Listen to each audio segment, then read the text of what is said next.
Julia तूफाना, एक औरत जिसने 600 बीवियों को अपने शोहरों से निजात दिलाने में मदद की। इसे दुनिया के मशहूर कातिलों में से एक और ज़हीन तरीन समझा जाता है।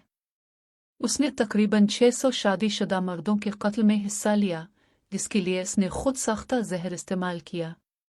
इसने सबसे पहले इसे अपने शौहर पर आजमाया, जिसने जहर चख लिया। उसे यह जहर अपनी माँ से विरासत में मिला था, जिसे अपने शौहर को जहर देकर कत्ल करने के जुर्म में फांसी दी गई। इसकी बेटी ने भी अपना काम जारी रखा और जहर की तैयारी में मसरूफ रही, हर इस बीवी की मदद के लिए जो अपनी शादी खत्म करके बेवा का खिताब हासिल करना चाहती थी। ये जूलिया तूफान थी जो 17वीं सदी में रहती थी। इसने जो जहर पैदा किया वो बेरंग और बो के बगैर था और उसने इसे एक्वाटोर्निडव कहा। इब्तदाई तौर पर उसने कुछ ब्यूटी प्रोडक्ट्स के मुरक्कब से जहर तैयार किया, क्योंकि वो इस वक्त इस फील्ड में काम कर रही थी। फिर उसने जहर आजमाने का इरादा किया और मेरे शौहर के खाने में चंद कतरे डाल दे। शौहर को कुछ खराबी महसूस हुई और डॉक्टर को बुलाया गया, जिसने सोचा कि उसे फूड पॉइजनिंग है और उसने एक खास खुराक तजवीज़ की। तूफान ने डॉक्टर की तजवीज़ करदा खुराक में जहर मिलाना शुरू कर दिया ताकि शौहर को सच्चाई पर शक ना हो। धीरे धीरे जहर ने गरीब शौहर की जान ले ली, किसी को इसकी बीवी पर शक ना हुआ।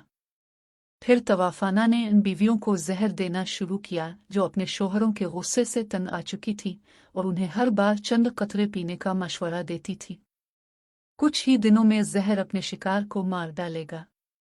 ये एक कामयाब मंसूबा था और तूफान ने बहुत बड़ी दौलत कमाई, क्योंकि इसने बीवियों के साथ विरासत में हिस्सा लिया। जहर, जिसके 6 कतरे किसी भी इंसान को मारने के लिए काफ़ी थे, तूफाना तकरीबन 50 साल तक ऐसा करता रहा और कहा जाता है कि इसने 600 इससे ज़्यादा आदमियों को हलाक किया। इसके जहर को मोरूसी पाउडर के नाम से जाना जाता था। एक दफ़ा बीवी ने अपने शौहर के लिए जहर उंडेल दिया, लेकिन वो इसे खाने से ना रोक सकी।